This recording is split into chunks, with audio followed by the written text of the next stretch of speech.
اعوذ باللہ من الشیطان الرجیم بسم اللہ الرحمن الرحیم ثم انکم یوم القیامت تبعثون، پھر یقیناً تم قیامت کے دن اٹھائے جاؤ گے۔ سورۃ المومنون آیا 16۔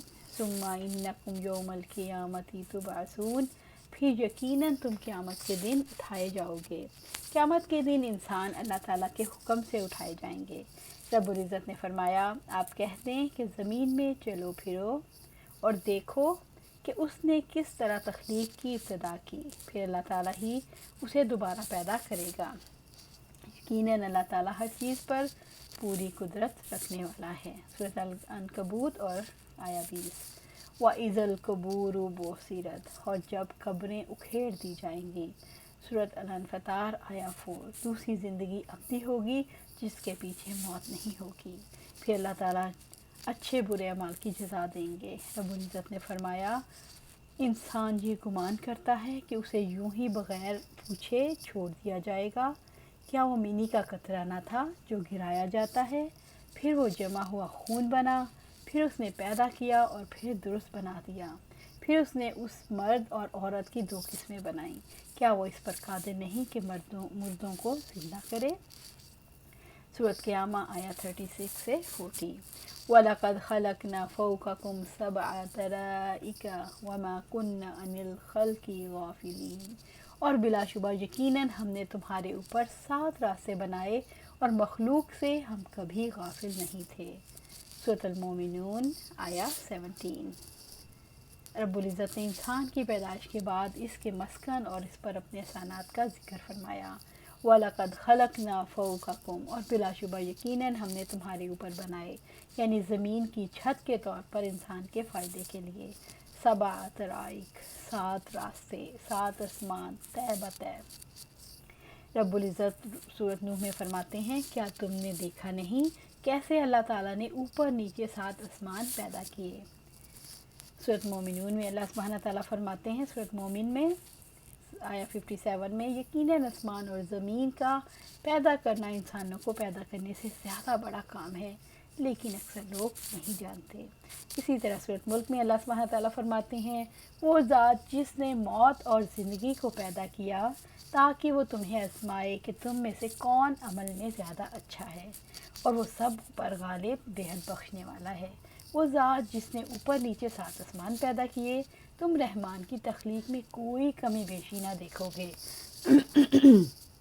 تم نگاہ لوٹاؤ، کیا تم کوئی شگاف دیکھتے ہو؟ سورۃ ملک آیات 2 اور 3۔ وَمَا كُنَّا عَنِ الْخَلْقِ غَافِلِينَ، اور مخلوق سے ہم کبھی غافل نہیں تھے، یعنی اللہ تعالیٰ مخلوق کے سارے حالات کو جانتا ہے، وہ بے خبر نہیں، نہ وہ مخلوق کو بھولتا ہے، نہ پیدا کرنے کے بعد ضائع کرتا ہے۔ رب العزت نے فرمایا، زمین میں چلنے والا کوئی جاندار نہیں مگر اس کا رزق اللہ کے ذمہ ہے، اور وہ اس کے ٹھہرنے کی جگہ کو بھی جانتا ہے اور اس کے سونپے جانے کی جگہ کو بھی۔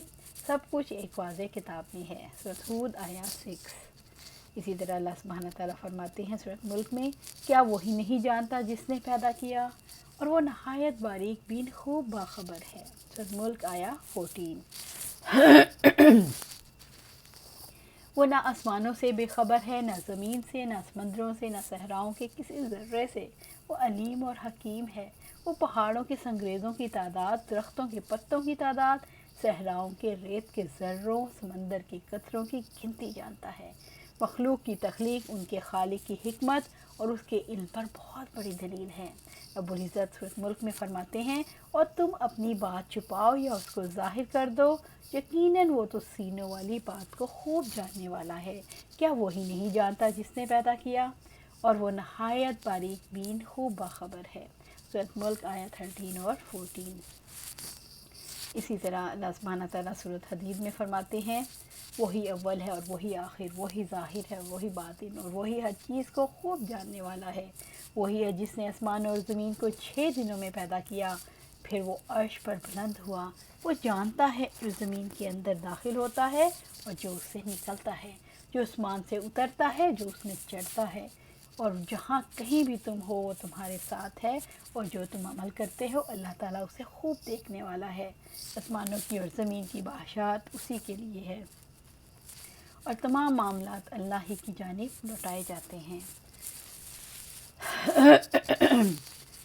وَأَنزَلْنَا مِنَ السَّمَاءِ مَاءً بِقَدَرٍ فَأَسْكَنَّاهُ فِي الْأَرْضِ وَإِنَّا عَلَى ذَهَابٍ بِهِ لَقَادِرُونَ، اور ہم نے آسمان سے خاص اندازے سے پانی نازل کیا، پھر ہم نے اسے زمین میں ٹھہرا دیا، اور یقیناً ہم اس کے لیے جانے پر ضرور قدرت رکھنے والے ہیں۔ سورۃ المومنون آیا 18۔ وَأَنزَلْنَا مِنَ السَّمَاءِ مَاءً، اور ہم نے آسمان سے پانی نازل کیا۔ اللہ تعالیٰ کے انسان پر بے شمار انعامات ہیں۔ انسان پر رب العزت کے احسانات کی بارش ہو رہی ہے۔ زمین کا پانی رب العزت کی نعمت ہے۔ زمین کے اندر جو پانی ہے وہ بارشوں کا پانی ہے۔ اللہ تعالیٰ ٹھیک ٹھیک حساب کے مطابق نازل کرتا ہے۔ بقدرٍ، ایک خاص اندازے سے بارش کا پانی نہ تو اتنا برستا ہے کہ زمین خراب ہو جائے، آبادیاں ہلاک ہو جائیں اور درخت، باغات اور نباتات برباد ہو جائیں، اور نہ اتنا کم کہ زمین پر پیداوار پوری طرح سے سیراب نہ ہو اور پیداوار خراب ہو جائے۔ بارش کا میٹھا پانی انسان خود بھی پیتا ہے، جانوروں کو بھی پلاتا ہے اور مختلف فائدے اٹھاتا ہے۔ رب العزت سورۃ کاف میں فرماتے ہیں، اور ہم نے آسمان سے بابرکت پانی نازل کیا، پھر اس کے ذریعے باغات اور کاٹی جانے والی فصل کے دانے اگا دیے، اور بلند و بالا کھجوروں کے درخت جن کے شگوفے تہ بتہ ہیں، جو بندوں کے لیے رزق ہے، اور اس کے ذریعے ہم نے ایک مردہ زمین کو زندہ کر دیا، اس طرح زمین سے نکلنا ہوگا۔ سورۃ کاف آیا 9 سے 11۔ فَأَسْكَنَّاهُ فِي الْأَرْضِ، پھر ہم نے اسے زمین میں ٹھہرا دیا۔ زمین میں بارش کا پانی جذب ہو کر اللہ تعالیٰ کے حکم سے ٹھہر جاتا ہے۔ اللہ تعالیٰ اسے زمین میں ٹھہراتے ہیں جیسے نطفے کو رحم مادر میں ٹھہراتے ہیں۔ زمین میں ذخیرے کے طور پر جمع کر دیا جاتا ہے، حتیٰ کہ کنوؤں کی گہرائیوں سے ضرورت کے مطابق پانی نکالا جاتا ہے، جس سے وہاں کے علاقے کو سیراب کیا جاتا ہے۔ اللہ رب العزت فرماتے ہیں سورۃ حجر میں، اور ہم نے ہواؤں کو بارآور بنا کر بھیجا، پھر آسمان سے پانی اتارا، بس ہم نے وہ تمہیں پلایا، اور تم اس کو ہرگز ذخیرہ کرنے والے نہیں ہو۔ سورۃ حجر آیا 22۔ وَإِنَّا عَلَى ذَهَابٍ بِهِ لَقَادِرُونَ، اور یقیناً ہم اس کے لیے جانے پر ضرور قدرت رکھنے والے ہیں، یعنی اگر ہم چاہیں بادلوں کو ہی واپس لے جائیں، اگر ہم چاہیں تو زمین کی جذب کرنے کی صلاحیت ہی ختم کر دیں اور پانی وہاں سے بہہ کر نکل جائے، یا اگر ہم چاہیں تو پانی کو اتنا گہرا پہنچا دیں کہ تمہاری رسائی ہی ممکن نہ ہو۔ یہ جہانوں کے بادشاہ کا لطف و کرم ہے کہ وہ میٹھا صاف شفاف پانی اتارتا ہے، جس میں سے کچھ زمین میں جذب ہو جاتا ہے، کچھ ندی نالوں سے دریاؤں میں چلا جاتا ہے، جس سے نہریں نکال کر تمہارے علاقے سیراب کیے جاتے ہیں۔ یہی پانی تمہارے لیے چشموں، کنوؤں اور تالابوں میں ذخیرہ کر دیا جاتا ہے کہ تم شکر ادا کرو۔ وَأَنشَأْنَا لَكُم بِهِ جَنَّاتٍ مِّن نَخِيلٍ وَأَعْنَابٍ لَكُم فِيهَا فَوَاكِهُ كَثِيرَةٌ وَمِنْهَا تَأْكُلُونَ، پھر اس کے ذریعے ہم نے تمہارے لیے کھجور اور انگور کے باغ پیدا کیے، ان میں تمہارے لیے بہت سے لذیذ پھل ہیں، اور انہی میں سے کچھ تم کھاتے ہو۔ سورۃ المومنون آیا 19۔ انشأنا لکم بہ، پھر اس کے ذریعے ہم نے تمہارے لیے پیدا کیے، یعنی میٹھے پانی کے ذریعے، جنات باغ، تمہارے لیے خوبصورت باغات پیدا کر دیے، من نخیل وعناب، کھجور اور انگور کے باغ۔ اللہ تعالیٰ نے 2 طرح کے باغات کا خاص طور پر ذکر کیا ہے، کیونکہ حجاز میں یہی باغ ہوتے ہیں۔ رب العزت نے ہر علاقے میں وہاں کی پیداوار کے مطابق ہرے بھرے باغات پیدا کیے۔ رب العزت نے فرمایا سورۃ نحل میں، انگور اور کھجور اور انگور کے پھلوں سے بھی جس سے تم نشہ آور چیز بناتے ہو، اور اچھا رزق بھی، بلا شبہ اس میں یقیناً ان کے لیے نشانی ہے جو کر رکھتے ہیں۔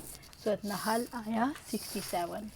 لَكُمْ فِيهَا فَوَاكِهُ كَثِيرًا، ان میں تمہارے لیے بہت سے لذیذ پھل ہیں، یعنی تمہارے لیے ان باغات میں بہت سے پھل ہوتے ہیں، مثلا انار، زیتون، سیب۔ وَمِنْهَا تَأْكُلُونَ، اور انہی میں سے تم کچھ کھاتے ہو، یعنی پھلوں سے اور ان کے حسن و جمال سے آپ خوش بھی ہوتے ہیں، ان کی تجارت بھی کرتے ہو اور انہیں کھاتے بھی ہو۔ وَشَجَرَةً تَخْرُجُ مِن طُورِ سِینَاءَ،